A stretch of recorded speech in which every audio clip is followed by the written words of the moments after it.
Otalo ettaka lubaluse wakati wa nannyini ttaka okulisomera Eagles Nest Mengo Kisenyi n'omupangisa ng'entabwe yavudde ku mupangisa agamba nti yasibaliza emyaka 4 ku ttaka lino nannyini ttaka kyawakanya. Omupangisa Patrice Ainemani amaze mu kifo kino emyaka 3 agamba nti endagaano yaabwe ne mukyala Jennifer Doziwiti nnyini ttaka lino emwaliizi so si bupangisa obw'emyaka 5. Kyokka Pastor Male agerera nannyini ttaka agamba nti Ainemani mufere yennyini anoonya okubba ettaka lino. Agamba nti lizinze nkisazizaamu nga ye asasule sente za renovation zonna tufune EQS waabwe owaffe waali afune owuwe kubanga kino ekizimbe kyali kyakuvaawo abale nti sente ze mwateekamu sente mmeka ne liizi yamwe ngitaminatinze omanyi the consequence of terminating a lease. This is the law. Mubbi bubbi olw'ensonga abantu bano bombi baakola endagaano ng'estipulatinga ti ono agenda ku rentinga wano era endagaano ebeera renewed after every 5 years era ne bakkaanya nti nga tannatandika kubeerawo alina okukola renovation era kooti nga bwe mulabye aganya ogituulamu aganya okuleeta ebiwandiiko bye impunity ey'ekika ekyo omusajja gy'alina oba ogyogerako ki tekiri kale katulambule era ne mu bbaluwa gye twakirizibwa mu kizimbe kyokka katulambule temuliimu grounds Namupangisa kizimbe kyokka Nemuwe ekkubo era liri wali ekkubo ndozaba yes kakati aŋŋambye mbu kino kyonna kikisikirizibwawo. Ekifo ekyogerwako kiriko obugazi bwa yika nga 7 okuli essinzizo essomero lya primary ne senior ssaako ebisaawe by'omupiira ebiwerako.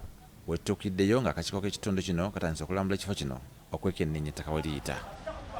Wabula bano tebalinze n'akakiiko kumaliriza kulambula ttaka lino ne batandika okwesojja olw'omupangisa Ainemani Uganda Land Road okusalimbira ku ttaka lya Ise lirye nga ne kkooti y'ekyalo ey'akakiiko agigaanye otuula ku ttaka lino.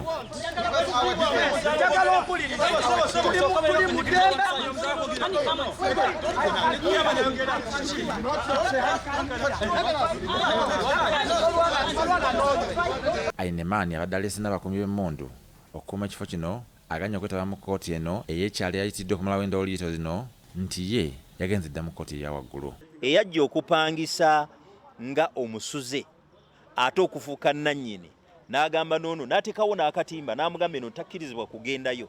Land tenant yali awadde ddi landlord amateeka nti wompangisa tokkirizibwa kulinnyawo. Ono era aganya okubaka ekiwandiiko kyonna kyawa kkooti eno wadde ebimogerako ng'omuntu. Nakutuma biwandiiko ondetera kkooti ate gowabira ebiwandiiko mbabulidde bwe mba mubyagala mumpeemu wiiki 2 ngene mu kkooti.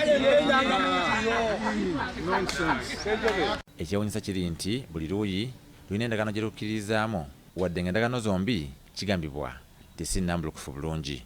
Endagaano yasibwako emikono enjuyi zombi ate teriko omukono gwa nannyini ttaka so nga ate endagaano ey'okubiri omupangisa Ainemani gy'akkiririzaamu teriko omukono gwonna nga Land Road teyasaako omukono wadde omujulizi yenna. Agreement gy'alina it was a proposal. It has my name, it doesn't have her name. So later on she forged that, she signed. Can you sign an agreement without even getting your money which was invested in the business, without even talking about it?